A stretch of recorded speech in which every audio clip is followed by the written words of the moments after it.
You know, the desert can be just a dry, prickly, and dirty place. I mean, some of these days that the wind have been kicking up in the last few weeks even, and you see these little dirt devils spinning up and just plowing your car or your house under a plume of dust. Now, that can be a little bit annoying.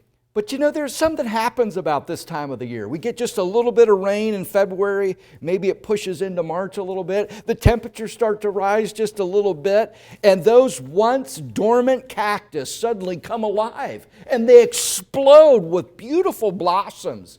You know, and all kinds of colors. I mean, we're big white blossoms on the saguaro, sometimes 6 inches across. And then you got the deep magenta blossoms, and then some pinks and some yellows. And boy, it's almost as if the Creator stands back and smiles and says, look what I can do in a dusty place to really paint a thing of beauty. You know, and I think about that when it comes to women, because the Creator must have stood back after making the very first woman, and He just must have grinned from ear to ear saying, look, Adam, at this thing of beauty I have made for you. You know, and man, he got out of the ground. But woman, she's refined dirt. God started above ground with her with a rib, and He went even further to make the masterpiece of His creation, really the crown of everything He made. The very last thing He made was a woman. And in the right season, she too blossoms into the very thing that God intended her to be. You know, sadly, the true beauty of womanhood is often obscured today in our culture. Her unique value as a woman has been reduced to these airbrushed cover girls that hang upon the covers of magazines. But just like the cacti, which will eventually drop their blossoms, the magazines will be cast aside along with the women who adorn them. Surely there must be something more to womanhood than that. And there is. That's why I want to share with you on this particular Mother's Day a little talk about women and their true beauty in the eyes of the Lord. And that's true if you're a woman with a husband today, or a woman without, a woman with children today, a woman without. And this isn't just for the ladies, as I mentioned a moment ago, it's for everybody here, because all of us men need to learn to appreciate the real value and beauty in a woman. And even if you're not married as a man, you're single yet, you ought to be able to train your eyes to pick out a real beauty in your future that will be an important companion and a partner through your life. So with that said, let's go after true beauty. Let's go after what God says is beautiful. So to do that, we've got to go far deeper than the skin. I've got 3 points today. I hope these will be a help to you. The first one is this: look beyond her hair to her heart. Look beyond her hair to her heart. We get this in our text today. It's 1 Peter in chapter number 3. If you're not there, I'm going to ask you to join me. 1 Peter chapter 3, verses 1 to 5. The Bible says, likewise, ye wives, be in subjection to your own husbands, that if any obey not the word, they also may without the word be won by the conversation of the wives, while they behold your chaste conversation coupled with fear. Whose adorning, let it not be the outward adorning of plaiting the hair, and of wearing of gold, and of putting on of apparel, but let it be the hidden man of the heart, in that which is not corruptible, even the ornament of a meek and quiet spirit, which is in the sight of God of great price. For after this manner, in the old time, the holy women also who trusted in God adorned themselves, being in subjection unto their own husbands. So Peter starts in verse number 3, and he says, when you're looking for beauty, don't consider her outward appearance, that is the plaiting of her hair, he mentions, and the wearing of gold and the putting on of apparel. You know, I don't have to tell you there's too much emphasis, overemphasis on the outward appearance and not enough emphasis on the inward heart of people today. That's true male or female. But God calls attention, or Peter does, to these three areas. The plaiting of hair, that's a little bit unusual wording for us. He's just talking about braided hair. And you know from braiding hair, and people do it in our culture at times, and more often in other cultures around the world, they actually braid things into the hair, like strands. Peter's probably talking about strands of gold or silver or an expensive cloth to really make the woman's hair pop and really get attention toward herself. And then he mentions the wearing of gold, and of course this has to do with jewelry. Gold was the primary metal used for jewelry, and so that's what he has in mind. Women calling attention to themselves by means of jewelry, and then putting on apparel, designer clothes, things that really make her stand out and get status in the culture. So is Peter telling us that all of these things are inappropriate? That's the question on the floor. And I'm going to let a 20th century preacher, well-respected, venerable man named A.W. Tozer answer this from some stuff that I read in a chapter in one of his books.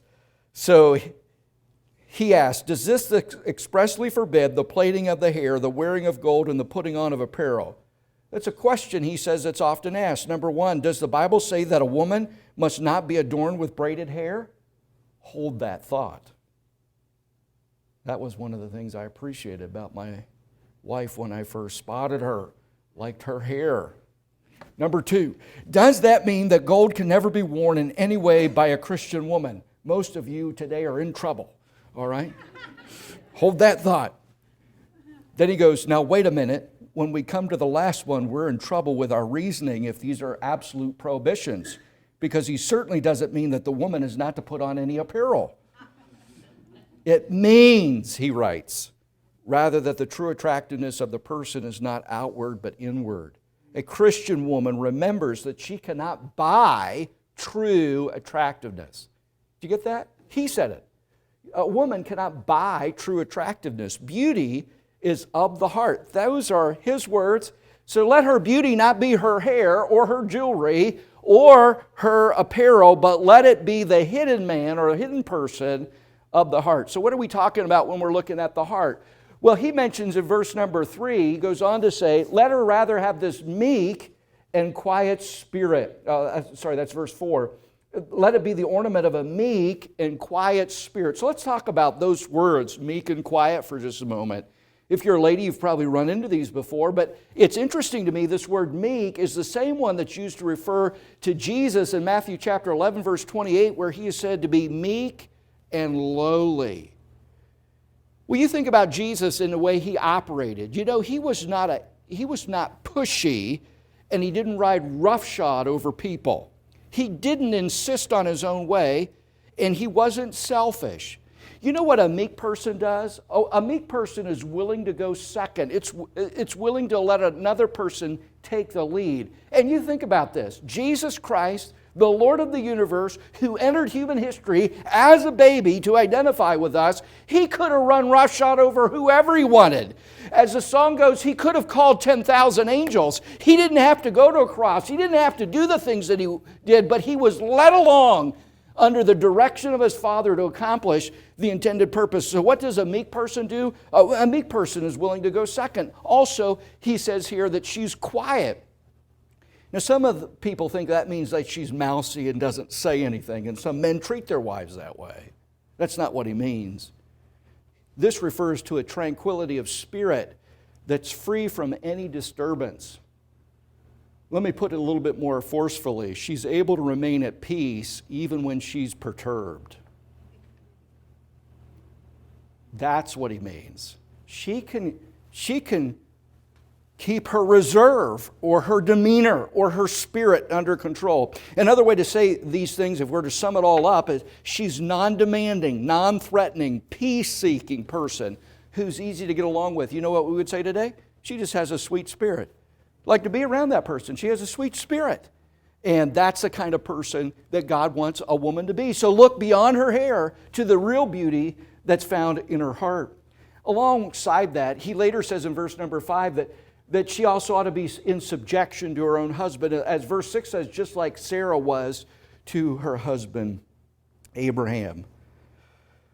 Here we go again, subjection. That's the same word in the New Testament, submission. when that word comes up, everyone just kind of seems to bristle. Did you have to go there on Mother's Day? I know some are even prepared to take this up with God when they get to heaven and have God explain this out just a little bit more thoroughly because we're not getting it. And I think really it is our struggle of our understanding. We misunderstand God's intent. We think that submission means somehow that a person is a pushover or is walked over. And I think it's more likely that we're supposed to think of a husband and a wife and a man and a woman as being a team that needs to operate in sync, a team that's in sync. You know how ridiculous it would be to have an Olympic rowing team and one person's in one end of the boat and the other person's in the other end of the boat and they're oaring or paddling in opposite directions. It doesn't work. There's no way they're going to win because they're not working together. The team is not in sync. And so how ridiculous for a woman to pull against her husband. The team is going to get nowhere. There's going to be a lot of flurry. There's going to be a lot of activity and a lot of splashing going on, but they ain't going to get very far across the sea. And so then, a wise woman and a beautiful woman is one that gets behind and supports her husband. The example that God uses here to have Peter share with the Christians in this day was Sarah. She's the wife of the man of faith. Now you think about Sarah. You know, Abraham comes and says, God's told me we need to pack up and we need to go to another place. And I could just imagine Sarah saying to her husband, and where is that? I don't know yet. He just told me we need to go. How many women in this room would be comfortable with that? And then, and I can almost anticipate her asking the next question. And where are we going to live? What kind of home are we going to have? I don't know, but I'm packing a tent just in case. And you know what? That's what they would live in. The rest of their days on planet Earth, Abraham and Sarah lived in a tent. How many women in this room would be okay with that, would be in step with their husband in that? And then when they get to the land, Abraham says, the Lord's going to make us a great nation. And God says there's going to be a baby comes from your womb. And she goes, what are you thinking? I am 90 years old. How many women in this room would be in step with that? And you know what?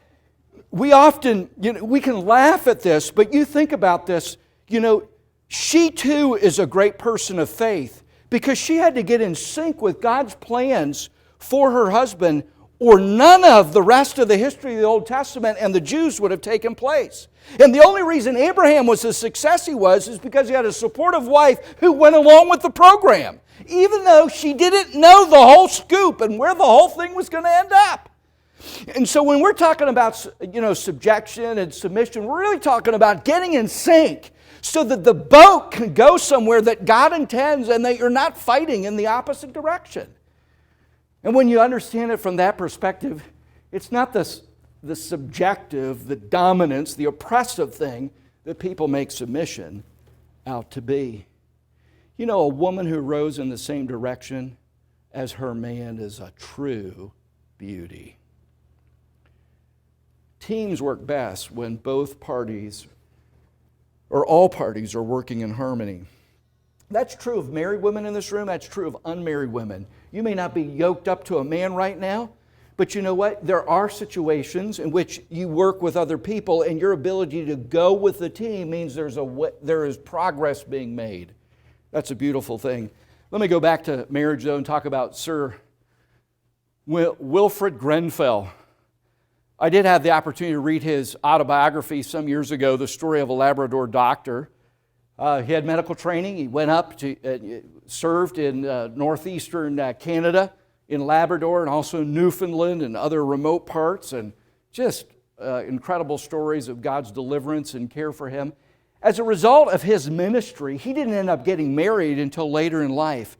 He's either 43 or 44. It wasn't clear by his biography, but that's about the time. It was in 1909 that he got married for the very first time. And he reflects on this. 10 years after getting married, he writes these words in his journal that eventually became part of his biography or autobiography. Nearly 10 years have now rolled away since our marriage. The puzzle to me is how I ever got along before. And these last 9 years have been so crowded with the activities and worries of increasing cares of a growing work that without the love and inspiration and intellectual help of a true comrade, I could have never stood up under them. Every side of life is developed and broadened by companionship. I'm convinced from experience of the supreme value of that of a happy marriage, and that teamwork is God's plan for us on earth. He nailed it. And the team goes so much further when both are rowing in the same direction. Could I apply this a little bit more directly? Have you noticed that when men get involved and try to redefine what God has planned, that things start going ugly? So please don't go ugly on me in here. We got enough ugliness to go around. Men wanting to become women. Women who think womanhood is too restrictive and they need to push back the borders. What we need today are some beautiful women. Women content to fulfill the role God designed for them. Women who understand that the real beauty must start in the heart, not on the surface of the skin. So ladies, please don't go ugly on me here. Let your beauty not be primarily your hair, but what's in your heart. Number 2, look beyond her lips to her tongue. Number 2, look beyond lips to her tongue. For this, I'm going to ask you to turn back with me to a common text on Mother's Day, and that's Proverbs 31. Proverbs 31. Last chapter of Proverbs speaks of the virtuous woman. I don't have time to speak on the whole chapter. That's not the point. I just want to point out what makes a woman beautiful according to the Scripture. In verse number 26 of Proverbs 31, the Bible says this particular kind of woman openeth her mouth with wisdom, and in her tongue is the law of kindness. So letter A, we're going to say that she has kindness on her tongue. You know, words are very powerful. Words can build up and they can do massive damage. You know, I think about the wars in history and all the weapons that have been made, but nothing is more deadly than the words. It's often, in fact, heated rhetoric that leads to the wars and divisions in mankind. Solomon says that kindness, though, can be found on the lips of a godly woman. Now let's talk about what he meant here. The word kindness in this particular verse is a common Old Testament word that referred to goodness that remains faithful. You know, when you think about goodness and it never going away and being faithful, you might think of your mom, but really the Bible always is putting this or encapsulating it in God. God is one who is good and He's faithful in His goodness. He does good, He keeps doing good, and He doesn't change His mind. We call this unfailing love, and it's actually, if you're familiar as a student, the Hebrew word chesed here. This is a person who, when she opens up her mouth, all the goodness and faithfulness of God is coming out across her lips. She has a kind tongue. That's a beautiful woman. She only lets goodness roll off her tongue. You know, as meticulous as we are today about beauty and steps of getting ready and fixing our hair and putting on cosmetics, how we need young people, young ladies desiring to make just as much of an investment on the kinds of words they're packing away in their heart, the things that are flowing across their lips. And it doesn't matter whether you're talking to your parents or to your peers, whether you're talking to teachers or the people in the street, anywhere a woman goes, she ought to be known for goodness coming off her lips. You know, and if God would help us, all of us do that, we would avoid many shades of ugly just by locking in on our words. Solomon goes on to say, not just as kindness on her tongue, but also wisdom is in her mouth. You know what wisdom is? It's the skill to take what you know and to be able to package it together in a way that's helpful in life. That's wisdom. Take what you know and use it skillfully to direct the steps of your life. And here's a woman who is said to have wisdom is in her mouth. She knows how to speak with skill. And Solomon in another text says this has to do not just with the words that you speak, but the timing thereof. A word fitly spoken is like apples of gold and pictures of silver. The timing of the truth is just as important as the truth that you speak. And so, timing is so important. Wise is the woman who plans what she wants to say and then drops her words at the right time. We could all use help in that area. You know, maybe there's a woman here, and want to keep things moving, but maybe there's a woman here who has just needs a gentle reminder to temper your words in the home. What you say and the way you say it is etching itself into the minds of people in your home. What we listen to and what we allow to get into our hearts will one day seep out across our lips. And once it's out, look out. Here's an example from the Middle Ages. Here's a man, he's distressed. He said some slanderous words about someone, and he goes to a monk and he says, "Monk, please help me. I've said something and I shouldn't have said it. I need to get it back. What do I do?" And the monk says to him, "I'll tell you what to do. I want you to get some feathers, and I want you to go around and lay one on the doorstep of every home in this community." The man, eager to get this guilt off of his chest, grabs up a sack of feathers and he begins to go around the town. He gets it all around the town. He comes back and he says to the monk, "And now what do I do?" And the monk says to him, "Now go back and pick them all up." And the young man says, "Well, that's impossible. By this time they've blown all over town." And so the monk says to him, "And so it is with your words. Once released, it's impossible to retract."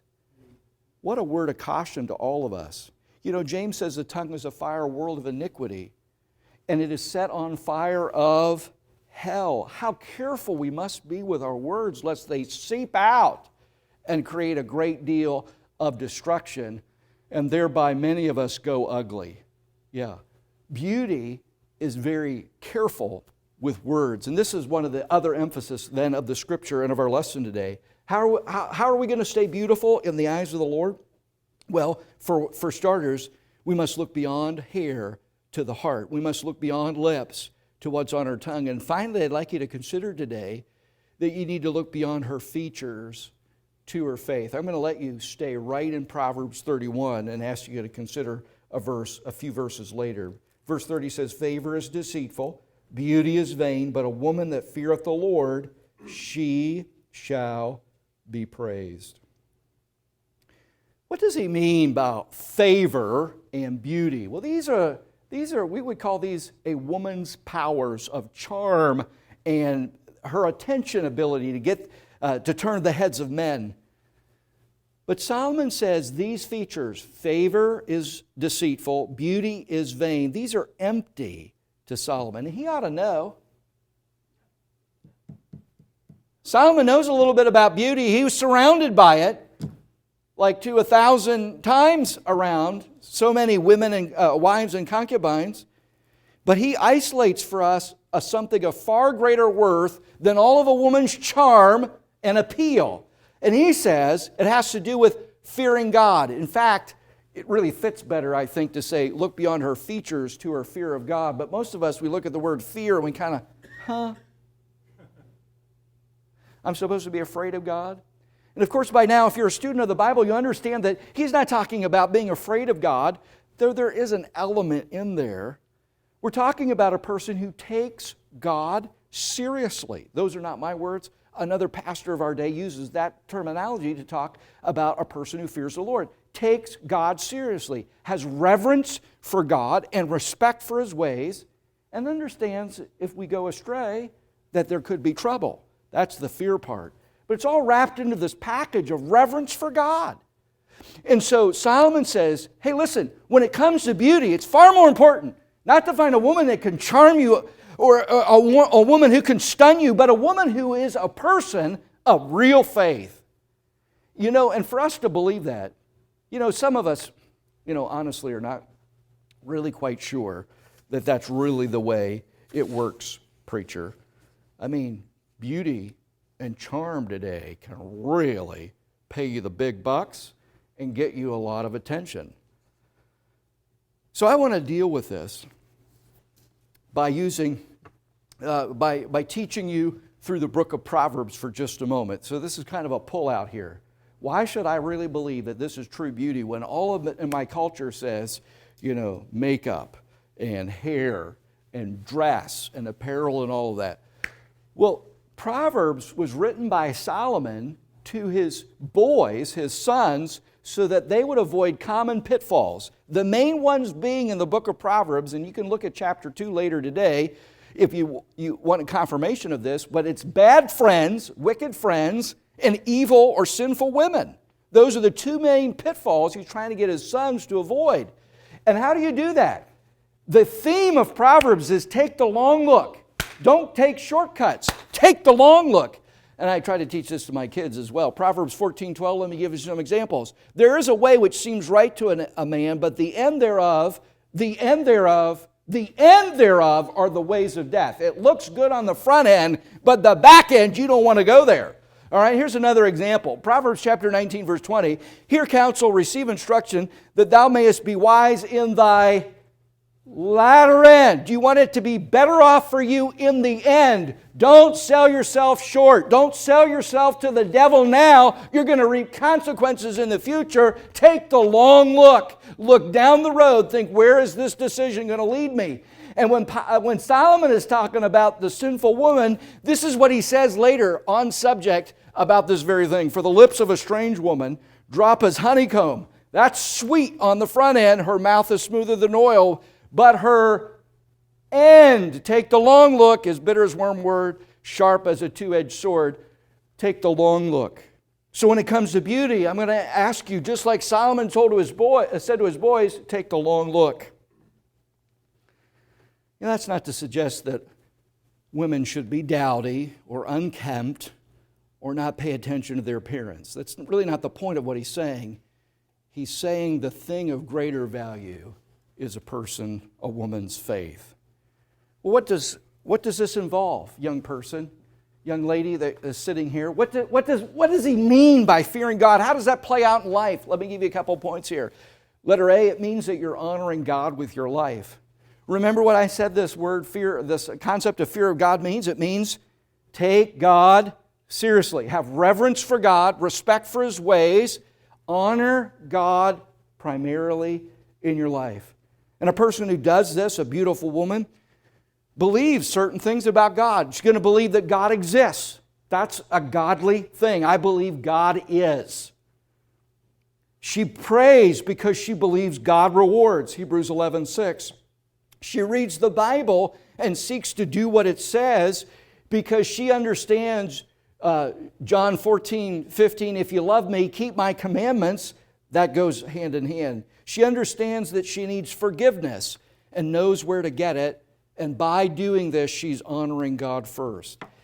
A woman who really is after God and honoring God is not only going to be a blessing between her and her God, but she's going to be a blessing to other people. She's going to invite others to share the blessings that God is sharing with her. That truly is a beautiful woman. A sister concept to this idea of honoring God with her life is that she's living out the gospel in her life.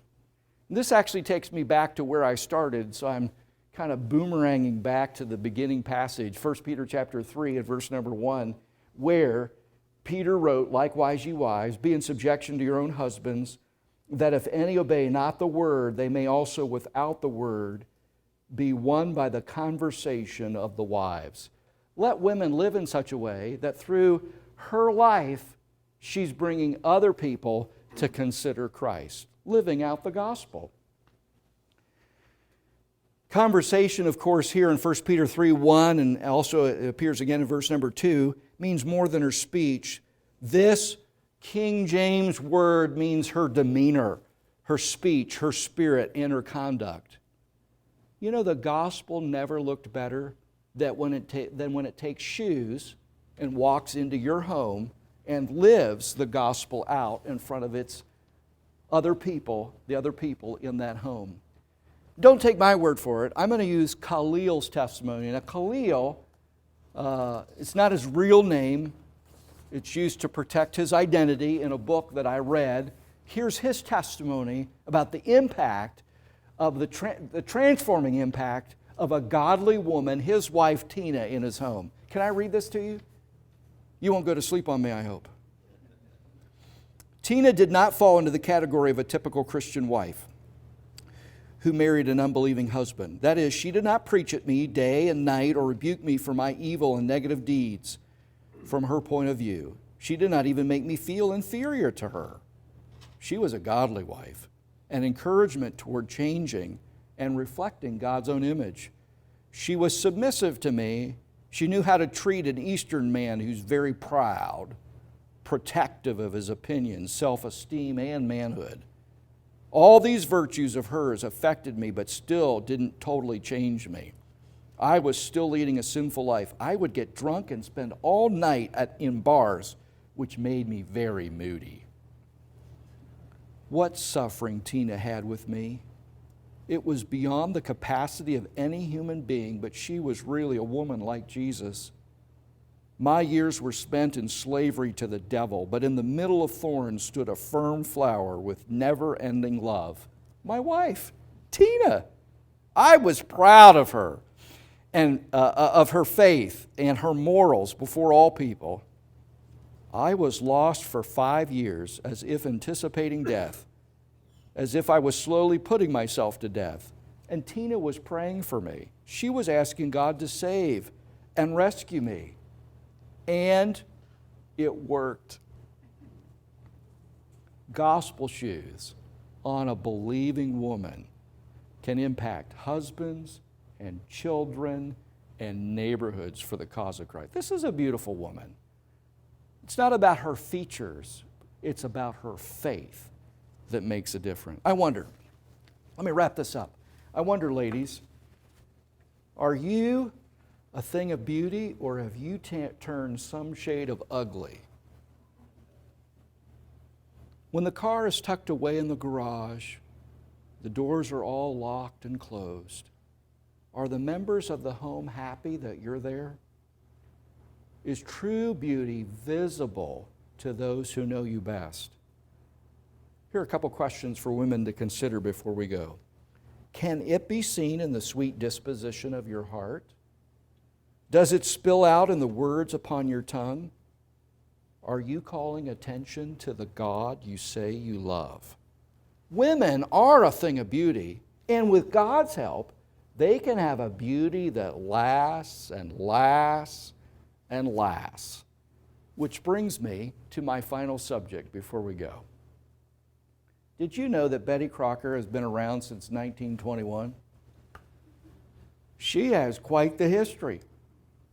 For over 100 years, she has graced the homes and recipes of Americans. She was born in the boardroom of the Washburn Crosby Company, now part of the General Mills Company, in Minneapolis in 1921. They wanted a person who could respond to all the letters that the home office would get about recipes and what to do. And they didn't want to just send out company letters, they wanted it to be personal. So they invented Betty. Betty's not even a real person. They just thought in the boardroom that Betty sounded warm and friendly. And so Betty was named. And for a while she did a radio program with a voice. And then in 1936, Betty got a face. She didn't have one before that. And what they did was they hired an artist who came in and looked at all the different women inside the home service department of the company, and he married all, or blended all the different features from the women into a composite woman who became Betty Crocker. And her last name just happened to be the name of a retired executive in the company that they picked. So it's Betty Crocker. That's how Betty Crocker was born. Betty, because she isn't real, has unfading beauty. She just morphs with the different generations, changing to whatever the cosmopolitan woman is of any particular age. But you know, with God's help, any woman here can have unfading beauty. Beauty that lasts year after year after year if she emphasizes the things that God does, her heart, her tongue, and her faith. I don't know where you rank on those areas, ladies, but it's a good reminder to us all of the things that are really beautiful in the eyes of God. Shall we pray? Father, thank you